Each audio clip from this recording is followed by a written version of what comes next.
ચાણક્ય નીતિના 17 પ્રકરણોમાંથી હું 5 સિદ્ધાંતો એવા લાવ્યો છું કે જે તમને પરીક્ષામાં સફળ બનાવશે.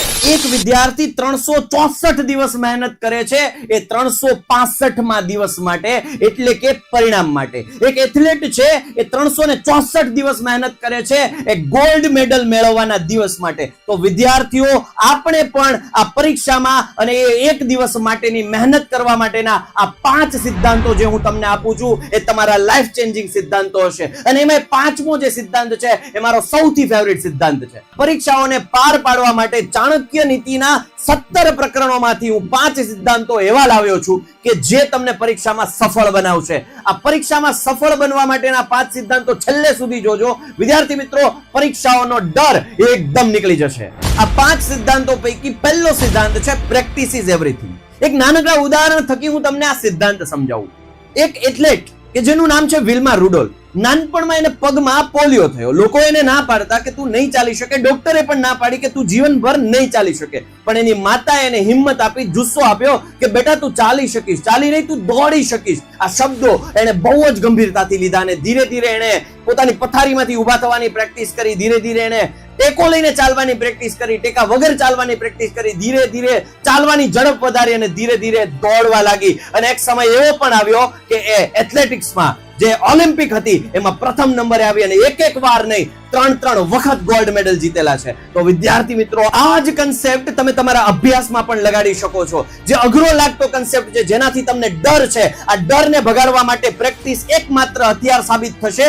જેટલી પણ તમે પ્રેક્ટિસ કરશો એટલો તમને એ કન્સેપ્ટ સહેલો થતો જશે. જેમ જેમ વધારે પ્રેક્ટિસ કરશો એ દાખલો ધીરે ધીરે રમતવાત થતી જશે. એ પ્રશ્ન ધીરે ધીરે સરળતાથી તમે યાદ રાખી શકશો.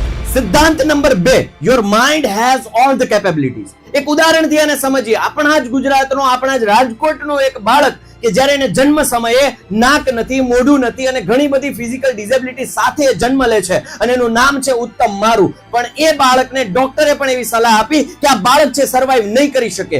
તો એ બાળકને ટ્રેન કરવા માટે એના નાનાજીએ જહેમત ઉઠાવી, એ બાળકને ટ્રેન કર્યો, એના માઇન્ડને ટ્રેન કર્યો અને આજે એ 1000 કરતા પણ વધારે શ્લોક એ યાદ છે અને 100 કરતા પણ વધારે ગીતો એને યાદ છે અને આજે સંગીતના લાઈવ પ્રોગ્રામ આપી રહ્યો છે. આ બાળકની ડિસેબિલિટી સાથે જન્મ હોવા છતાં એને એના માઇન્ડને ટ્રેન કર્યું કે હું કરી શકીશ, મારાથી થશે. તો વિદ્યાર્થી મિત્રો, જો એ ઉત્તમ મારું કરી શકે છે તો તમે કેમ નહીં? તો વિદ્યાર્થીઓ, જ્યારે જ્યારે પણ તમને એમ લાગે કે આ મારાથી નહીં થઈ શકે ત્યારે તમારા માઇન્ડને ટ્રેન કરો, તમારા માઇન્ડને કમાન્ડ આપો કે my mind has all the capabilities અને તમે એ પાર પાડી શકશો, એ ટોપિકને ક્લિયર કરી શકશો, એ ચેપ્ટરને ક્લિયર કરી શકશો, એ વિષયને ક્લિયર કરી શકશો.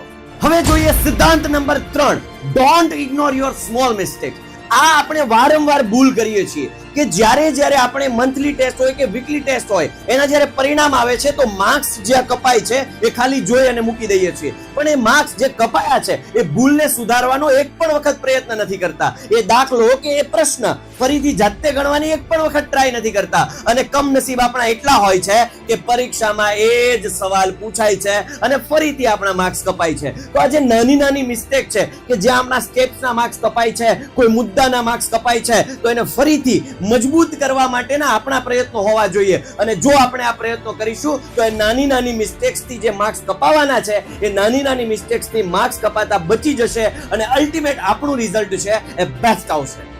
સિદ્ધાંત નંબર 4, બી ડેરિંગફુલ પર્સન. હવે ડેરિંગફુલ એટલે કે હિંમતવાન બનો, પણ હિંમતવાન ઇન ધ સેન્સ કે વાઘ આવતો હોય, સિંહ આવતો હોય અને સામી છાતીએ ઊભા રહી જાય એને જ હિંમતવાન કહેવાય એવું નથી. પણ જ્યારે આપણે વિદ્યાર્થી જીવનમાં હોઈએ છીએ અને કોઈ વિષય આપણને અઘરો લાગે છે કે કોઈ વિષયમાં કોઈ પર્ટિક્યુલર ટોપિક કે ચેપ્ટર અઘરું લાગે છે, એની સામે આપણે એમ કહી દઈએ છીએ કે આ મારાથી નથી થાય, એમ આ મને બહુ અઘરું લાગે છે, હું નહીં કરી શકું અને આપણે છોડી દઈએ છીએ. પણ આવા કિસ્સાઓમાં આ અઘરા લાગતા વિષયને કે અઘરા લાગતા ચેપ્ટર સામે હિંમતવાન બની એને હાથમાં લઈ અને એની તૈયારી, એના જે કન્સેપ્ટ છે ક્લિયર કરવા માટે મહેનત કરશો તો એક સમય એવો આવશે કે એ વિષયમાં તમે એક્સપર્ટ પણ બની શકો છો, એ ચેપ્ટરમાં તમે એક્સપર્ટ પણ બની શકો છો. આવી જ રીતે તમારા જે અઘરા લાગતા ટોપિક છે, જે અઘરા લાગતા વિષયો છે એની સામે હિંમતવાન બની અને તમે મહેનત કરશો તો એક સમય એવો આવશે કે આ તમારી હિંમતને બિરદાવવા માટે કદાચ આખી શાળા, કદાચ આખો તાલુકો કે કદાચ આખો જિલ્લો,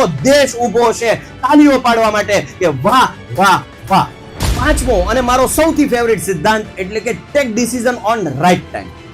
વિદ્યાર્થીઓ, જ્યારે તમે ભણવાની શરૂઆત કરો છો, જ્યારે સત્રની શરૂઆત થાય છે, ત્યારે આપણો માઇન્ડસેટ એવો હોય છે, હજુ તો આખું વર્ષ પડ્યું છે, અરે હજુ તો 8 મહિના પડ્યા છે, અરે હજુ તો 6 મહિના પડ્યા છે, અરે હજુ તો 3 મહિના પડ્યા છે, અરે હજુ તો 2 મહિના પડ્યા છે, અરે હજુ તો 15 દિવસ બાકી છે, દરેક વિષયને 2 દિવસ આપશું તોય થઈ જશે, અરે સાહેબ હજુ તો 1 દિવસ બાકી છે, અમે તોય લડી લઈશું.